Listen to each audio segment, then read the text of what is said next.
Mesdames et messieurs, bonjour. Aujourd'hui, sujet polémique, faudrait-il rétablir les 90 km/h sur les routes départementales? Aujourd'hui, nous rejoignons Dimitri Sachenko et Vincent Matayad. Bonjour. Alors du coup, Dimitri, vous êtes pour rétablir les 90 km/h. Pourquoi? Oui, effectivement, je suis pour. Déjà à l'époque, mon association que je représente, les chauffards en colère, on était contre la limitation à 80 km/h parce que on était déjà assez saqués sur pas mal de choses. Nous, les chauffards, on ne pouvait pas rouler alcoolisé, on nous mettait des amendes pour un dépassement de vitesse. Et maintenant, ils mettent plus de radars, surtout avec les 80 km/h. Beaucoup de gens ne sont pas au courant et du coup, ils reçoivent plus de pénalités et plus d'amendes parce qu'ils dépassent ce seuil. Du coup, monsieur Vincent, qu'en pensez-vous? Moi je suis militant auprès de la Ligue des animaux des bas-côtés, qui milite notamment pour la sécurité des animaux en campagne, donc on a pu constater quand même une baisse drastique des accidents en campagne la nuit, donc pour les sangliers, tout ce qui est chevreuil notamment.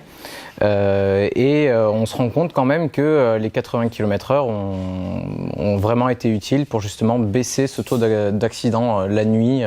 Donc on est vraiment contre le retour à ces 90 km/h, notamment pour ça. Mais il ne faut pas oublier que ces animaux écrasés sont consommables. Donc il ne faut pas oublier qu'on peut se procurer à manger grâce à cela. Oui, alors effectivement, en plus ces animaux-là sont peuvent être parfois qualifiés de bio, mais c'est pas le propos puisque voilà, le retour aux 90 km/h c'est en quelque sorte une régression. La campagne pour la sécurité routière avait montré finalement que dans les années 90, on s'étonnait de l'usage de la ceinture au volant et qu'on suggérait même de se porter sur le volant en cas de coup dur. C'est les mots d'un monsieur de l'époque. Et donc voilà, je pense qu'aujourd'hui, rouler à 90 km/h, ça semble normal, mais que demain, ce sera peut-être considéré comme dangereux. Que dites-vous de ça, monsieur Dimitri? Je pense qu'on encourt moins de risques de nos jours, sachant qu'il y a une automatisation des véhicules et que les chauffeurs ne sont plus forcément... ne font plus forcément la différence entre 80 et 90 dans la sécurité et notamment la vigilance, avec toutes les technologies qu'incluent les véhicules de nos jours. Un animal peut être détecté aussi bien qu'un humain.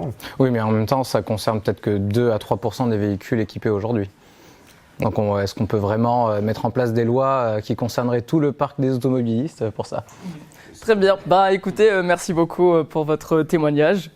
Et du coup, on se retrouve la semaine prochaine pour le même JT. Et n'oubliez pas dimanche de venir soutenir Strasbourg pour le match Strasbourg-Reims.